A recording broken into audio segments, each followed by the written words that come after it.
തൃശൂരിൽ ഗവർണറെ കരിങ്കൊടി കാണിക്കാനെത്തിയ 7 SFI പ്രവർത്തകർ കസ്റ്റഡിയിലായി. ആരോഗ്യ സർവകലാശാലയിലെ ബിരുദദാന ചടങ്ങിനാണ് ഗവർണർ ആരിഫ് മുഹമ്മദ് ഖാൻ എത്തുന്നത്. ജെയ്സൺ ചാമോളപ്പൽ. ജെയ്സൺ, SFI പ്രവർത്തകരുമായി പോലീസ് ഇപ്പോൾ സംഘർഷത്തിലേർപ്പെടുകയാണ്. അവരെ അറസ്റ്റ് ചെയ്യാൻ നീക്കം നടത്തുകയാണ്. വിശദാംശങ്ങൾ എന്താണ്?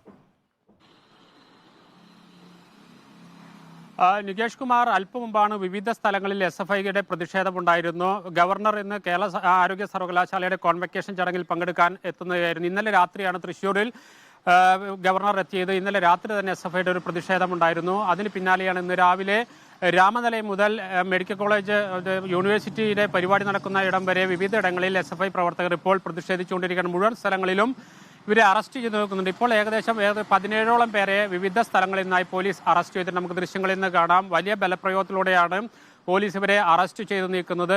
ഗവർണർ പോകുമ്പോൾ കരിങ്കൊടി ഉയർത്താനുള്ള ശ്രമങ്ങളും SFI പ്രവർത്തനം നടത്തുന്നുണ്ട്. മറ്റൊരു പ്രധാനപ്പെട്ട കാര്യം, കനത്ത സുരക്ഷാ സംവിധാനത്തിലാണ് ഗവർണർ പോകുന്നത്. CRPFന്റെ ഉൾപ്പെടെ കനത്ത സുരക്ഷ നേരത്തെ തന്നെ ഏർപ്പെടുത്തിയിരുന്നു. അത് കൂടുതൽ ശക്തമാക്കിക്കൊണ്ട് കൂടുതൽ ഇനിയൊരു കാര്യമായ പ്രതിഷേധം ഉണ്ടാകാതിരിക്കാൻ വേണ്ടിയുള്ള ശ്രമങ്ങളെല്ലാം പോലീസ് നടത്തുന്നുണ്ട്. ഏകദേശം 2 മണിക്കൂറോളമായി വിവിധ സ്ഥലങ്ങളിൽ നിന്ന് SFIക്കാരെ അറസ്റ്റ് ചെയ്ത് നീക്കുന്നുണ്ട്. ഇനി ഇത് കഴിഞ്ഞു പോകുമ്പോഴും ഒരു പ്രതിഷേധത്തിലുള്ള സാധ്യതകൾ കൂടി മുന്നിൽ കാണുന്നുണ്ട്. അതുകൊണ്ട് തന്നെ പോലീസ് അതീവ ജാഗ്രതയിൽ തന്നെയാണ്. നികേഷ് കുമാർ. ജെയ്സൺ ചാമോളപ്പിലാണ് വിശദാംശങ്ങൾ നൽകിയത്. തൃശ്ശൂരിൽ ഗവർണറെ കരിങ്കൊടി കാണിക്കാനെത്തിയ 7 SFI പ്രവർത്തകരാണ് കസ്റ്റഡിയിലായിരിക്കുന്നത്.